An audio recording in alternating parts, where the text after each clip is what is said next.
Una de las páginas que yo diría más evangélicas, en este sentido de página con trasfondo de cruz, con aroma de calvario y por eso de verdad, de realidad, de vida, de muerte, de prisión y de libertad, de pobreza y de riqueza, que existe en la literatura espiritual carmelitana, descalza, pero creo yo que la literatura espiritual de todos los tiempos, y muy desconocida tanto que no sé si incluso habrá carmelitas que no la han leído. Es una carta escrita en Lisboa precisamente y brotada a los puntos de la pluma de esa mujer colosal, esa personalidad arrebatadora que es María de San José Salazar, y es la carta de una pobre y presa descalza, porque ya sabemos lo que pasó esta mujer. Pero he pensado que si podemos tener otra ocasión, mañana o si no otro día, tratamos de la carta, pero antes es importante hacer un bosquejo que tendría que ser muy extenso y prolijo, pero trataremos de resumir, de los rasgos humanos, por tanto temperamentales, femeninos, sociológicos y también de los rasgos espirituales y por tanto carmelitanos de esta mujer singular, figura histórica absolutamente decisiva en el Carmen descalzo y sin embargo tan injustamente tratada y tan incomprensiblemente olvidada por los historiadores, incluso agiógrafos de la propia orden. María de San José es arrastrada, claro, por la marea siniestra, repugnante de calumnias que se llevó por delante al pobre Gracián y con él a María de San José. Ana de Jesús, que es otro tipo de mujer y de la que saben que ahora ya se habla de la beatificación. Ana de Jesús de Lovera, pues está en Francia y en sus Países Bajos y se ha librado de toda aquella persecución doriana en cierto sentido, aunque fue, junto con María de San José y en cierto sentido más que ella, la gran defensora del legado teresiano. Pero a María de San José la perjudicaron enormemente las divisiones internas de la orden en cuanto murió la Santa Madre. Porque, claro, era identificada con todos los que había que proscribir, empezando por Fray Juan de la Cruz, al cual de la persecución y del destierro le libró la muerte. Y no digamos Gracián. Y los dorianos no los soportaban. Pero, como sabemos, la orden enseguida se dividió en dos congregaciones, la italiana y la española, y esta última quiso obviar el perfil de esa mujer que había muerto de aquella manera tan vergonzante y oculta, recién desterrada en el Carmelo de Cuerva, después de sacarla de Lisboa en una barca, y en fin, todo datos muy novelescos. Era toledana, lo sabemos, y había nacido en 1548 de padres hidalgos y había sido una doncella de doña Luisa de la Cerda. Todo esto sí lo sabemos en su casa, en la casa de doña Luisa en Toledo, aunque muchos quieren que María de San José era nacida en Malagón, porque era el señorío de doña Luisa, como sabemos.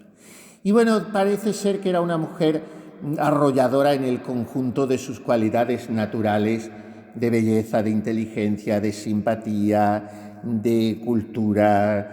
Tenía cierta soltura con el latín, entendía un poquito de música, en fin, muy completa, tanto que al conocerla la Santa Madre, adolescente todavía María de Salazar, de 13 o 14 años, pues Teresa queda cautivada con ella, ya sabemos, en aquellos 6 meses que va de Ávila a Toledo, siendo todavía doña Teresa de Ahumada, en la primera mitad del año 1562, del día de Nochebuena más o menos del de 1561 al día de San Juan Bautista del 62. Son 6 meses en los que escribe Teresa la vida en casa de doña Luisa, porque se lo manda al padre García de Toledo, viejo amigo suyo, al que reencuentra en la iglesia de San Pedro Mártir, que está en Toledo, junto a la casa de doña Luisa, lugares ambos que perduran, aunque la iglesia de San Pedro Mártir de los dominicos, desacralizada hace mucho tiempo, y allí 6 meses en casa de esta señora, sin salir a la calle más que a misa, venga a escribir el libro de su vida, pero aún así tenía mucho tiempo. Y cuántas parletas no tendría con María de San José, a la que le dice, nada más conocerla, que esas galas no son para descalza. Era una monja que llegaba a Toledo con grande opinión de santa ya entonces, la Santa Madre. Y entonces esta María se siente muy interpelada porque recibía aquella monja, escribirá después María, particulares favores y tenía amor a la soledad y ejercicios de oración, y me comunicaba algunos sentimientos en la oración y cosas particulares que entonces no entendía. Y la cautivaron además las compañeras de la Santa Madre, porque hemos leído muchas veces que lo que me hizo ir tras ellas, dice María, fue la suavidad y gran discreción de nuestra buena Madre y sus compañeras, las cuales movían a las piedras con su admirable vida y conversación. Total, que en el recién fundado Carmelo de Malagón toma el hábito María en 1570, en aquella casa donde vivieron más de 10 años las primeras. A los 2 años de fundar allí la Santa Madre, entra María y profesa allí mismo, en junio de 1571. Entonces fue enseguida víctima, entre comillas, de la intuición fantástica de la Santa Madre para encontrar entre sus monjas primeras las que tenían el carisma del gobierno y hacerlas prioras, aunque tuvieran 26 o 27 años. De esto no se puede hablar hoy porque, aunque la gente viva mucho más, madura mucho más tarde, si es que madura algún día. Pero estas, con 13 años, ya eran mujeres de una pieza y con 23 podían ser prioras para toda la vida, que no era muy larga, y por tanto el priorato tampoco, porque se morían a los 50 o 60 como Dios manda. Pero a los 20 y pocos ya la Santa Madre las hacía prioras.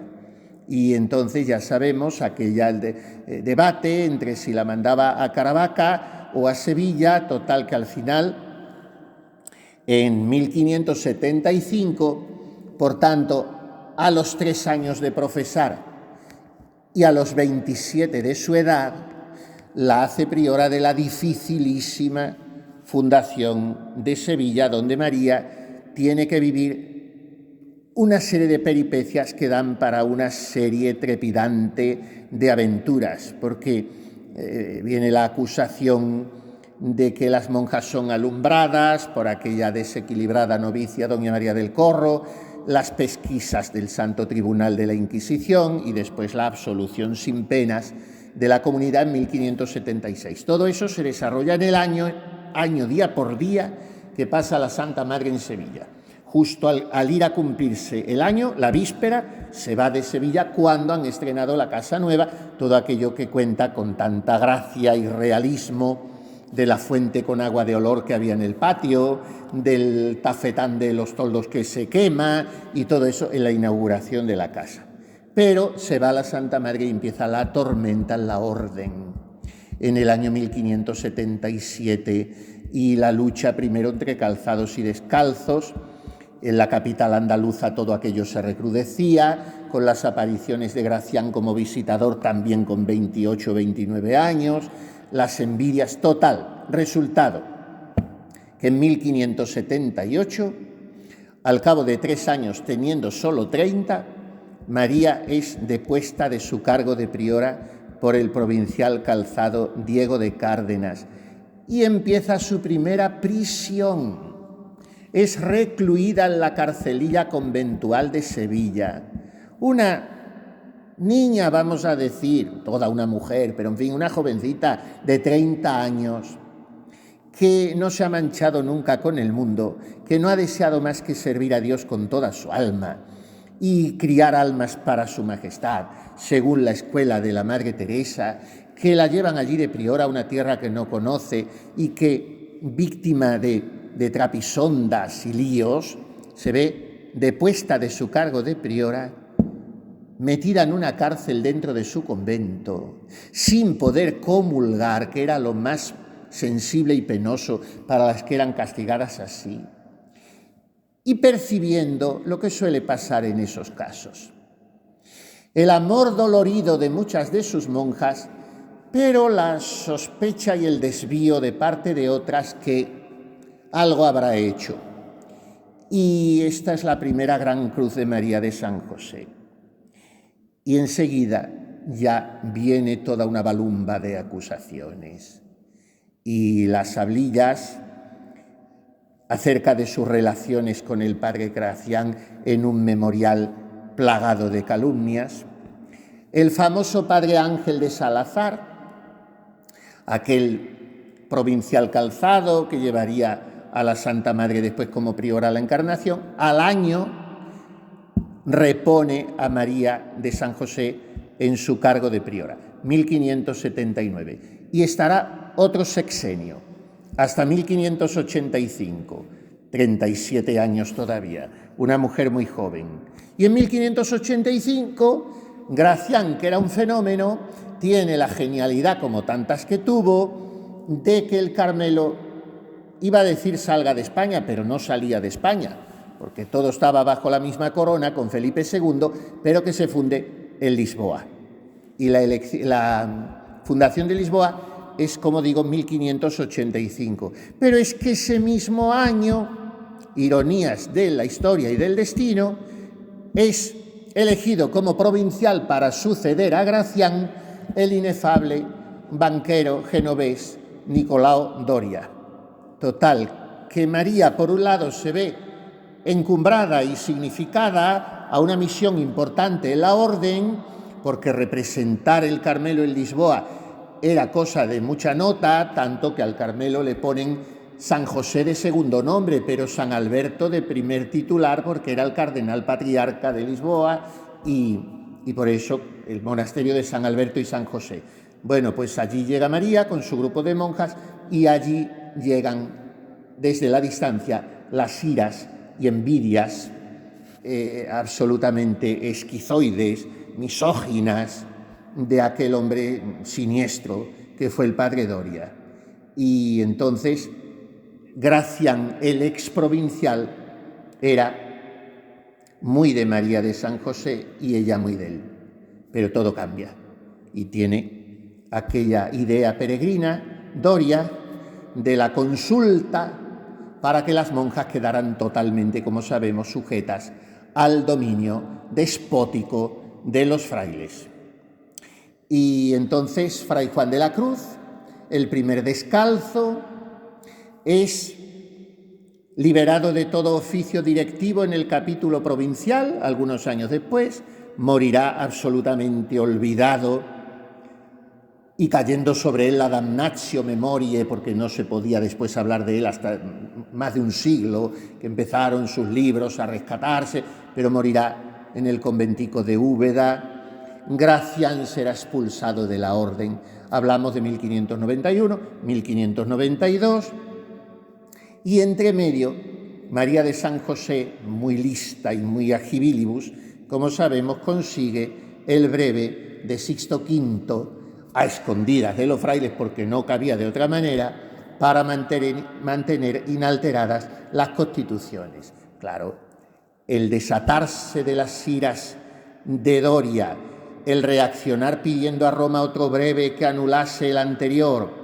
el involucrar a María de San José en el proceso de expulsión de la orden del padre Gracián, y a ella no la expulsaron porque era una monja de clausura, y qué hacíamos en aquellos tiempos con una mujer suelta por el mundo siendo monja. Pero en fin, fue obligada a romper toda relación con Gracián, fue privada durante otros 2 años del oficio de priora y fue recluida en la cárcel conventual e incomunicada de todo el mundo, empezando por sus monjas, sin poder confesarse más que muy de tarde en tarde y sin poder comulgar. Y ahí es donde escribe un Viernes Santo, esa página de oro y de sangre al mismo tiempo, que es la carta de una pobre y presa descalza, que es un programa de humildad, de despojo, de crucifixión, que encierra todas las virtudes posibles que han de caber en el corazón de una carmelita. Y hubo muchos manejos sucios. Doria intentó y pensó más de una vez alejarla de Lisboa porque, aunque estuviera encarcelada, le mantenía cierta aureola que estuviera en Lisboa. Y bueno, pues Doria se murió, como sabemos, en 1594, y pasan 10 años de sombras, de sospechas, de calumnias, de habladurías sobre María de San José. Hasta que en 1603, a una mujer que no tenía todavía más que 55 años y había sufrido tantísimo, la destierran al convento de Cuerva en Toledo, donde, muerta de trabajos y de penas y de sinsabores, como sabemos, murió a los pocos días, el 19 de octubre de 1603. ¿Cómo la pintó a esta mujer sin conocer toda esta segunda parte tan triste y dolorosa de su vida, pero tan fecunda en santidad? ¿Cómo la pintó la Santa Madre? Porque la pintó en el libro de las Fundaciones, al narrarla de Sevilla, de una manera muy breve, pero cómo la pinta en sus cartas. ¿Cuántas le tiene dirigidas a María de San José? ¿Cómo comenta esas cartas y esos intercambios de pareceres y esas carantoñas epistolares? Yo no sé cómo la quiero tanto, y tantas cosas que le dice la Santa Madre, cómo las comenta el beato Juan de Palafox en los comentarios a las cartas de la Santa Madre. Y pudo María de San José casi milagrosamente, en medio de tantas persecuciones, viajes, destierros, procesos, conservar muchas, no todas, porque le escribió muchas más. Tengamos presente que la Santa Madre escribió, según la estimación de los teresianistas más reputados, sobre todo el último ya más actualizado, yo siempre me atengo al padre Efrén, aunque Efrén sin Silverio no hubiera hecho gran cosa, porque Silverio fue un monstruo de investigación y de todo. No sé Silverio cómo le cundió tanto la vida, pero luego Efrén tiene métodos más modernos, en fin. Y Efrén estima en 15.000 las cartas de la Santa Madre. 15.000. En el siglo XVI, sin parar de viajar, mojando en el tintero, quedándose hasta las 3 de la mañana para levantarse a las 5. Y de esas 15.000 se han salvado 500. Mucho peor fue el destino de las del Santo Padre, porque solo se han salvado 35, de muchas más que no eran 15.000, pero eran muchas más, de 35. Bueno, pues hay un diálogo epistolar entre estas dos mujeres que es genial. Pero, desgraciadamente, las respuestas de María a la Santa Madre, esas no se conservan. Cuando la Santa Madre gozaba tanto con esas cartas. Mucho me consolé con su carta, y no es nuevo, que lo que me canso con otras, descanso con las suyas. Me huelgo tanto con sus cartas. Esto se da en un arco de 6 años. De 1576 a 1582. Y María de San José en su vida tuvo un momento, no sé si peor que los de la cárcel y la persecución, un momento de soledad y de desamparo terrible, que es cuando la Santa Madre se marcha de Sevilla. porque ahí es cuando por primera vez se encuentra sola, para llevar una comunidad en medio de la dificultad que le ponían por todos lados los sevillanos, como sabemos, por la Santa Madre. Y luego las estrecheces económicas por el pago pendiente de la casa, la devolución de los préstamos a los bienhechores, empezando por don Lorenzo de Cepeda, el hermano de la Santa Madre, que acababa de llegar por Sanlúcar de Barrameda de América, ya sabemos aquel encuentro tan providencial, el cambio de domicilio después que tuvieron que hacer otra vez, las no pocas monjas que tenía en aquella comunidad de Sevilla tocadas de melancolía o de neurastenia, las acusaciones a la Inquisición, las intervenciones imprudentísimas de aquel ignorante, medio letrado, pobretón, confesor de la comunidad, el célebre García Álvarez, las agresiones y las calumnias de los frailes calzados, sobre todo contra ella misma, contra María de San José, por causa del padre Gracián, la salud de las monjas que se le resquebrajaba en muchos casos, y todo eso es el comienzo del priorato de María de San José. Y en medio de tantas lágrimas y soledades, ¿qué hace? Aparte de lo que hace una carmelita de rezar mucho y estar con su comunidad y cuidar a sus monjas si es priora, pues escribir constantemente a la Madre Fundadora y enviarle plantas, potingues medicinales, frutas, comestibles exóticos que le llegaban a Sevilla desde la otra orilla del océano. Esa era la ilusión. ¿Qué recadero se buscaría? ¿Con qué ilusión prepararía los paquetes? Siempre pendiente de la Madre Fundadora, porque le había dejado con su marcha un vacío que nadie podía llenar. Y la Santa Madre procuraba compensarlo con manifestaciones de un afecto totalmente tierno, maternal. Créame que la quiero mucho. Yo la trataba como a hija de mí muy querida. La quiero más de lo que piensa, que es con ternura. Y luego se pone malita de tanto sufrir María de San José. La Santa Madre se entera y se siente estremecer de pena y de preocupación, porque además su pérdida sería irreparable para la Fundación de Sevilla y para la Orden. Con verdad le digo que ninguna priora que faltase sentiría lo que de vuestra reverencia. No sé cómo la quiero tanto. Dios me la guarde, que no sé cómo la quiero tanto, una vez y otra en las cartas. Bien se le parece el amor que me tiene, cuando María de San José le dice lo que la quiero, madre mía, y lo que la quiero, y le contesta a la Santa Madre, bien se le parece el amor que me tiene, según me da contento en todo. Ya lo tengo bien creído, y yo le digo que aún me debe más, que yo me espanto de lo que la quiero. No tiene que pensar, la hace ninguna en esto ventaja, porque no son todas tan para mi condición. Yo le digo que si me quiere bien, que se lo pago y gusto que me lo diga. Y todo su deseo es volverla a ver antes de morir. Harto me holgué con su carta y mucho más me holgara de verla. En especial me diera particular contento ahora que me parece fuéramos muy amigas, que pocas hay con quien yo gustara de tratar hartas cosas, porque cierto es a mi gusto. Porque si Dios fuese servido nos tornásemos a ver, no sería boba, que ya tendrá entendido lo que la quiero. Aunque yo la quería mucho, es ahora tanto más que me espanta, y así me dan deseos de verla y abrazarla mucho. Harto consuelo me daría verla, porque hallo pocas tan a mi gusto, y quiérola mucho. O sea, la Santa Madre estuvo ya siempre pendiente de volver a ver en algún momento a aquella hija tan querida. Era muy difícil, porque la había dejado en Sevilla de priora, ella no iba a volver al sur, y era muy difícil. Pero desea encontrarse con ella para hablarla y reñirla, le dice en alguna carta.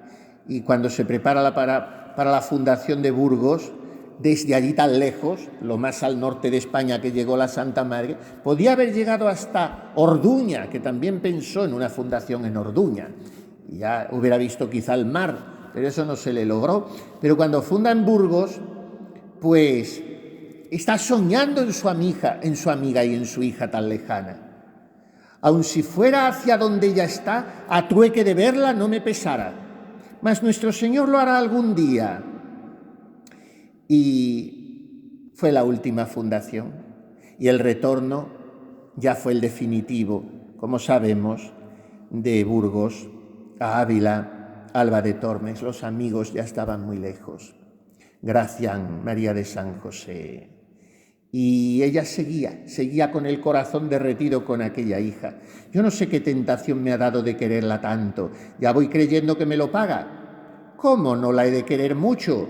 Que no hace sino hacerme placeres.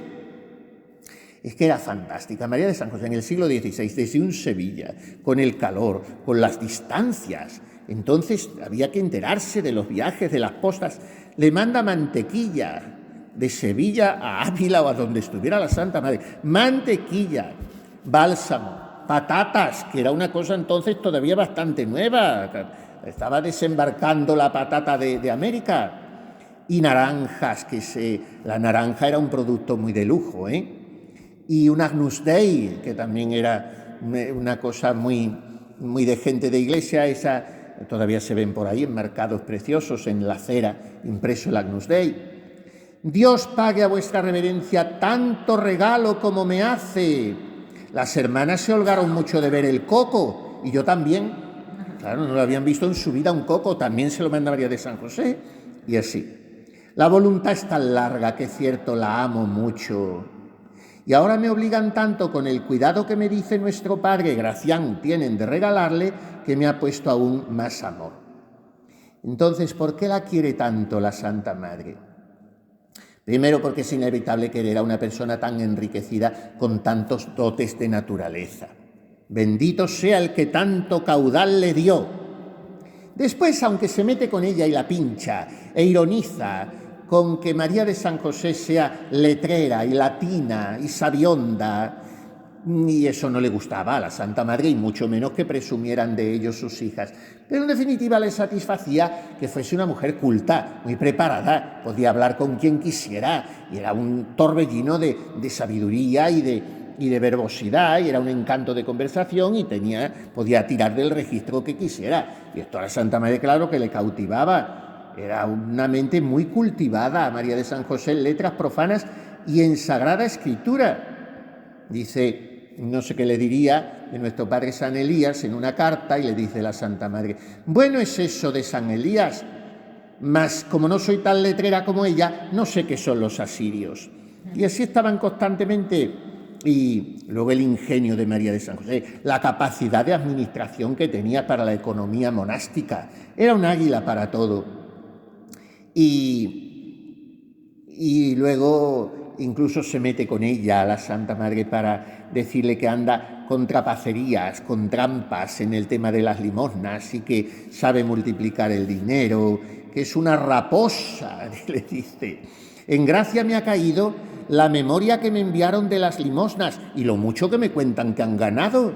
Plega a Dios me digan verdad, que harto me holgaría, sino que es una raposa y pienso que viene con algún rodeo. Esta es la dialéctica que se traen las dos escribiéndose. Y después la Santa Madre, claro, está muy avezada en conocer mujeres, porque ella lo es, primero, porque ha tratado con muchas en la Encarnación, segundo, y porque está criando muchas almas de monjas, tercero. Y entonces, al conocer el alma de María de San José, la ve en medio de esas tramposerías, ingenios y artificios femeninos, y en medio de esa sabiondez, pero la ve un alma limpia, sencilla y muy recta, y entonces le asegura que va por buen camino. Paréceme que Dios le hace mercedes, sea por siempre bendito, que muy segura puede estar de que es Él. Su manera de oración me contenta mucho. Y el ver que la tiene y que la hace Dios merced no es falta de humildad, con que entienda que no es suyo. Y se da ello a entender cuando la oración es de Dios. Entonces hay una comunión muy grande de ideales y por tanto hay un cariño ininterrumpido y un desvelarse por la otra. Vuestra reverencia no hile con esa calentura que nunca se quitará según lo que ella bracea cuando hila y lo mucho que hila. Y así está siempre bromeando. Por otra parte, entre bromas y bromas, la va enseñando espiritualmente. Cuando es reelegida priora de Sevilla y le dice que no quiere, que eso es mucho, y le dice la Santa Madre, déjese de niñerías y acepte, y porque ya había dicho al llevarla al padre, mejor dicho, a Isabel de Santo Domingo, que era otra de sus grandes prioras, que la tenía en Sevilla, en Segovia, y ya le había dicho que para Sevilla había elegido 5 monjas de harto buenos talentos, y la que va para priora, harto para ello. Y grandes almas son las que aquí están, dirá desde Sevilla. Y esta priora tiene un ánimo que me ha espantado, tiene harto buen entendimiento. Yo le digo que es extremada para el Andalucía, a mi parecer. Cuando la Santa Madre dice la palabra extremada, es uno de sus superlativos más rotundos. No me acuerdo quién, que bordaba muy bien, dice, tiene manos extremadas. Ese adjetivo se usaba entonces mucho. Bueno, había mucho de sintonía de almas, que eran, en cierto sentido, un poco almas tan gemelas, que hará esto que la Santa Madre proponga a María de San José como heredera primera de su espíritu, cuando ella muera, y conocemos muy bien aquella frase tan rotunda y tan definitoria. Vuestra reverencia lo dice tan bien todo, que si mi parecer se hubiera de tomar, después de muerta la eligieran por fundadora, y aún en vida, muy de buena gana, que harto más sabe que yo y es mejor. Esto es decir verdad. Un poco de experiencia la hago de ventaja, mas de mí hay ya que hacer poco caso, porque se espantaría cuán vieja estoy y cuán para poco. Esta es la idea de la Santa Madre sobre María de San José, y eso que no había conocido. Los libros breves, pero sabrosísimos, que saldrán de la pluma de esta mujer, que no tenía estudios especiales, aunque estaba muy cultivada. Entonces, la faceta de María de San José como escritora, perteneciente siempre al periodo portugués, de 1585 a 1603, es extraordinariamente sugestiva, incluso como poetisa.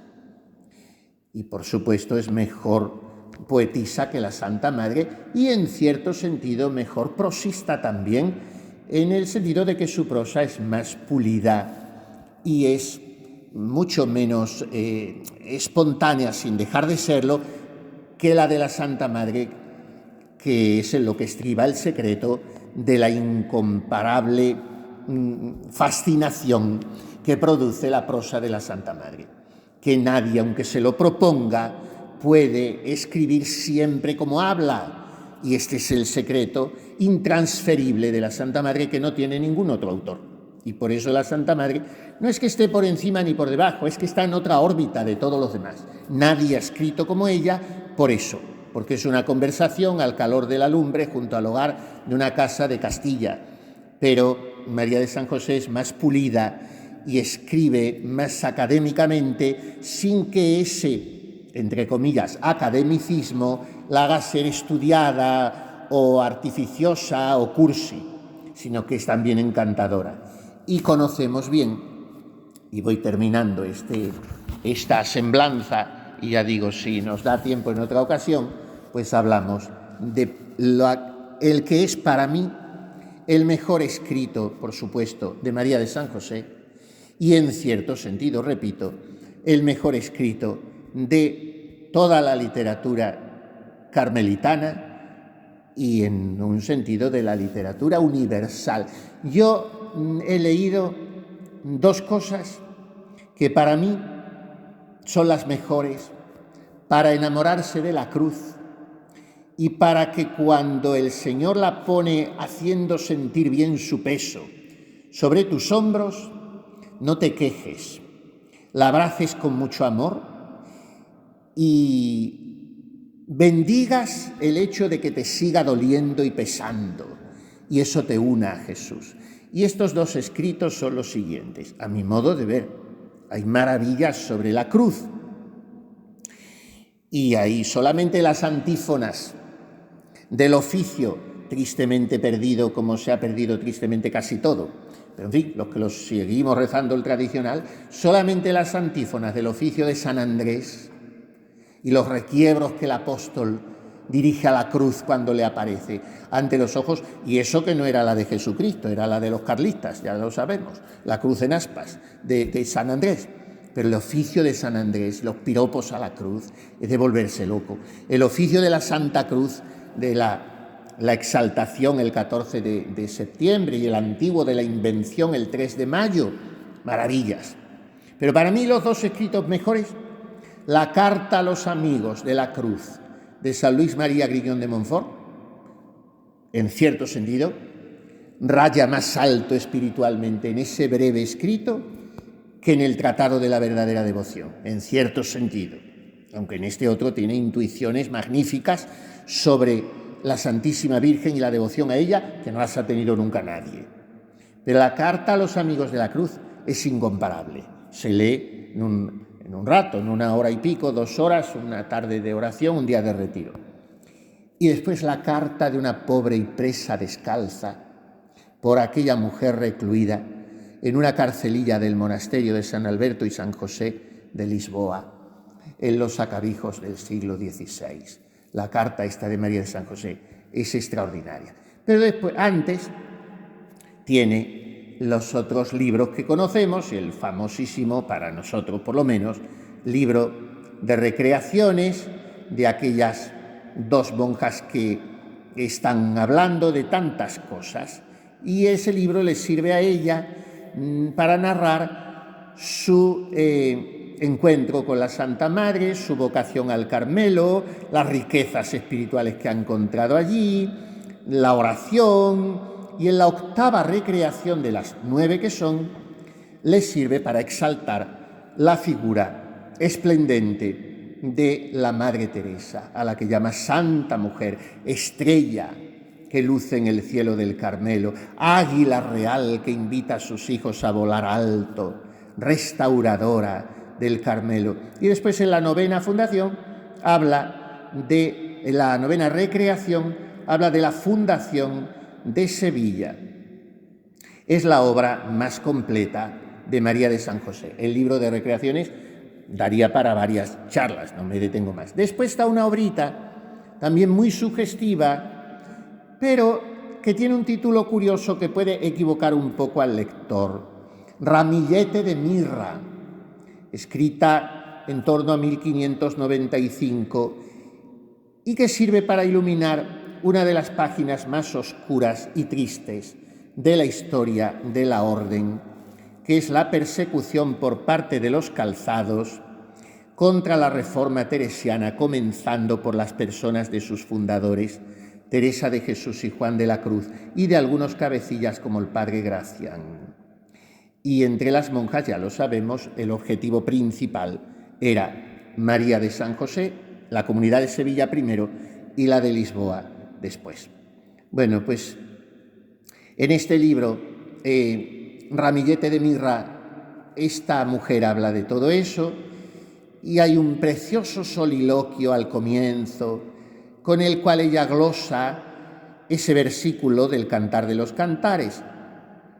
Fasciculum mirre dilectus meus mihi, ramillete de mirra es mi amado para mí, entre mis pechos le pondré. Y añade ella, apasionado lamento, triste y hondo, a ese versículo. Es una plegaria a Cristo, esposo crucificado, que permite que su esposa saboree como en un ramillete de mirra todo el amargor de la soledad, las injurias, las enemistades, las persecuciones, las ingratitudes, los abandonos.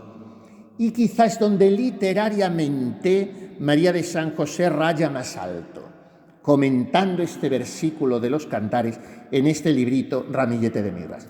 Luego tiene ese otro libro que es maravilloso también a nivel práctico y que supongo que manejan mucho, sobre todo las maestras de novicias, que es la Instrucción de novicias, que completa de una manera muy atrevida, y hoy dirían los tontos, muy feminista, completa lo que habían hecho los frailes, ya empezaban a hacer con las famosas instrucciones de novicios del padre Juan de Jesús María Aravalles y todo eso. Y la escribió un año antes de morir, en 1602, y se publicó por primera vez, pásmense, el siglo siguiente, el siglo XVII, en francés, autor anónimo. Así apareció la instrucción de novicias de María de San José, porque era de una mujer, de una monja, y era más creíble y comprensible y aceptable, asombrémonos, que hubiese escrito la instrucción de novicias un hombre, porque el anónimo debía ser un hombre, no podía ser una mujer. Y bueno, pues da avisos de oración para novicias, reglas para su crianza, que son las que ella había utilizado como maestra. Y hablan aquellas dos monjas imaginarias, lo mismo que había dos imaginarias en el libro de recreaciones. Aquí están las famosas Justa y Gracia, y hablan las dos, diciendo que la regla viviente para criar novicias era la Santa Madre, que recibió poder imprimir su espíritu en las que crió y escogió para gobierno.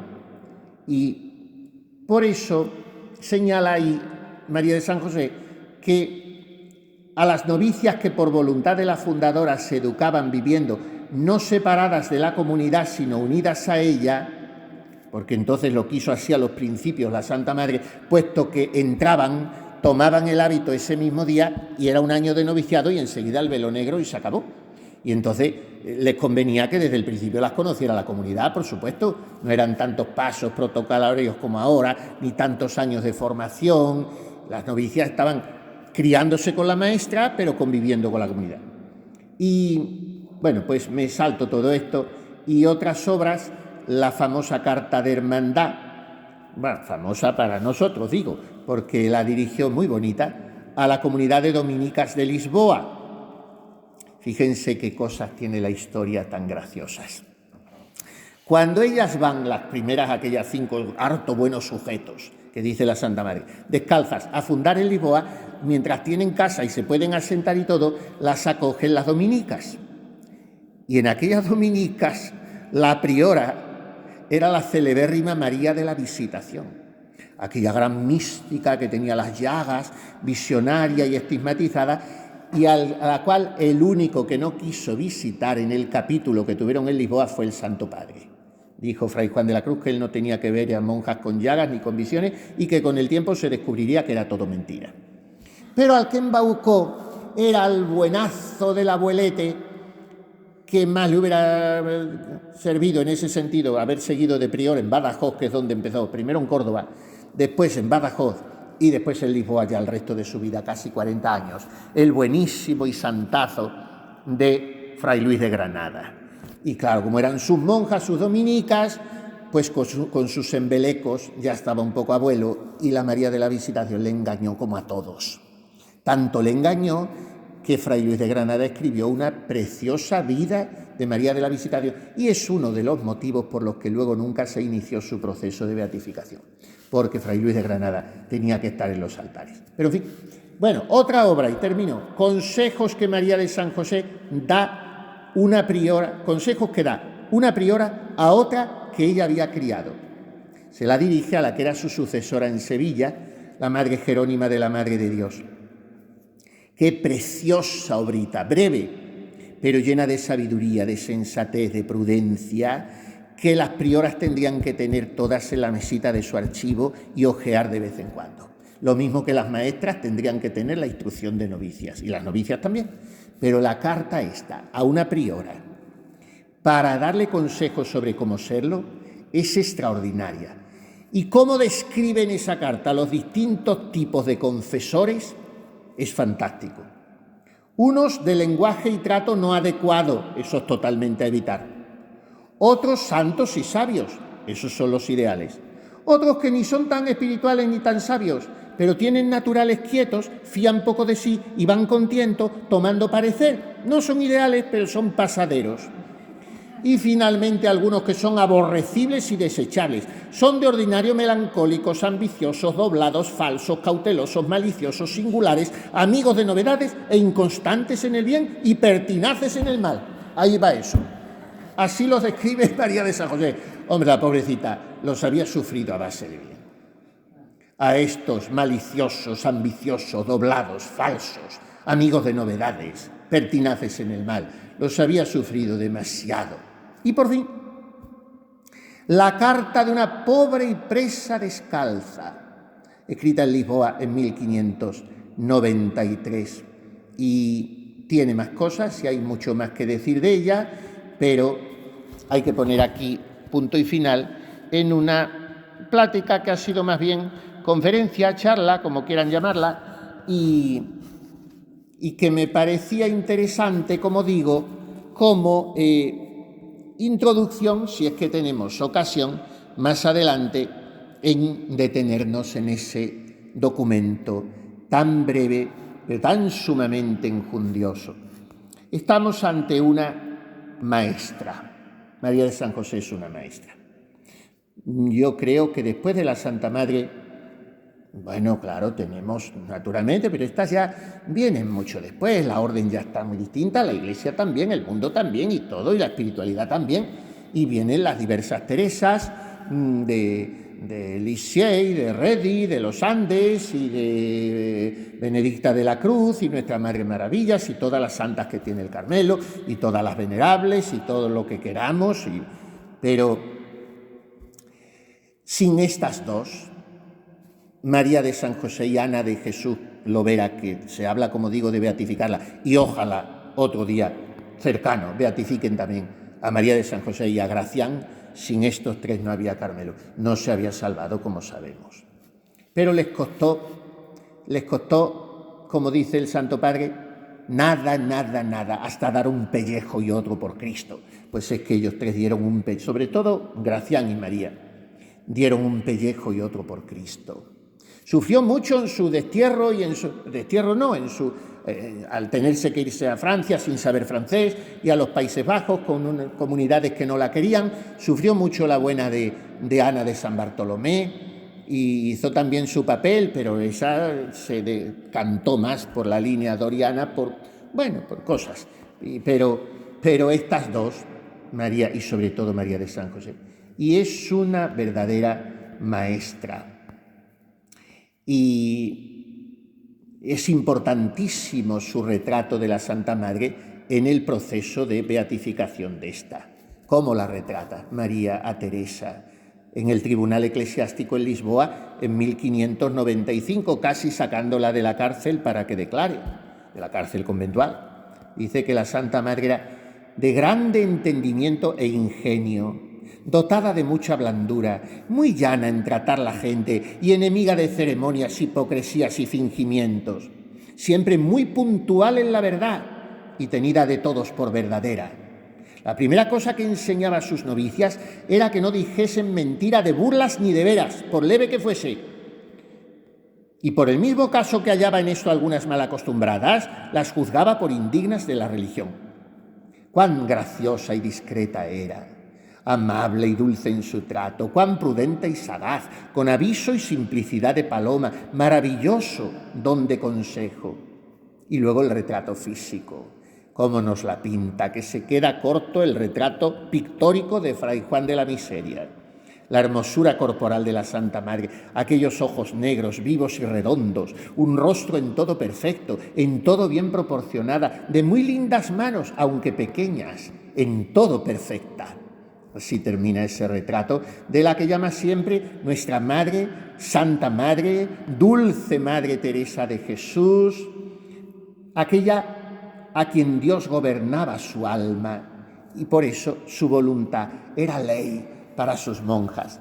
Bueno, basta. Demos gracias al Espíritu Santo por haber suscitado estas almas en la Iglesia, en la orden, y aprendamos un poco de ellas. Sobre todo esto, sinceridad, llaneza, descomplicación, verdad en todo, libertad interior, desprendimiento de las criaturas que puede conectarse, conjugarse con mucho cariño y expresiones de ternura que no menoscaban la vida espiritual, ni la castidad, ni esas cosas raras que se mete la gente en la cabeza cuando ese querer y ese cariño es egoísta y es posesivo y es interesado y es para que me beneficie a mí. No, estas mujeres se querían con una libertad como la que imponía el vivir a 600 o 500 kilómetros una de otra y el no verse nunca más en la vida.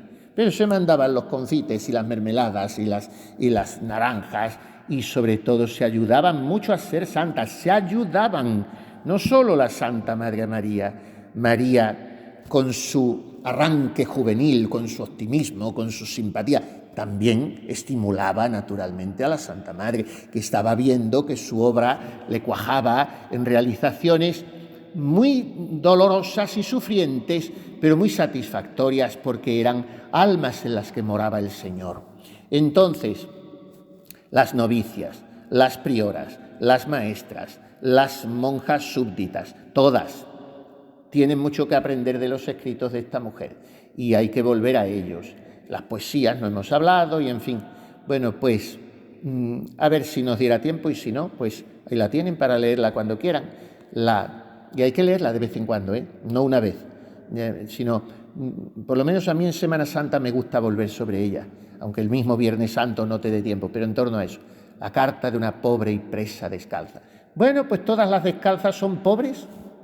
¿Qué pide, hermana? La misericordia de Dios, la pobreza de la orden. Y luego todas son presas, porque todas se obligan a la clausura. Pues que al ser pobres y presas, todas sepan ser esposas verdaderas del crucificado, sonriendo con él desde su cruz.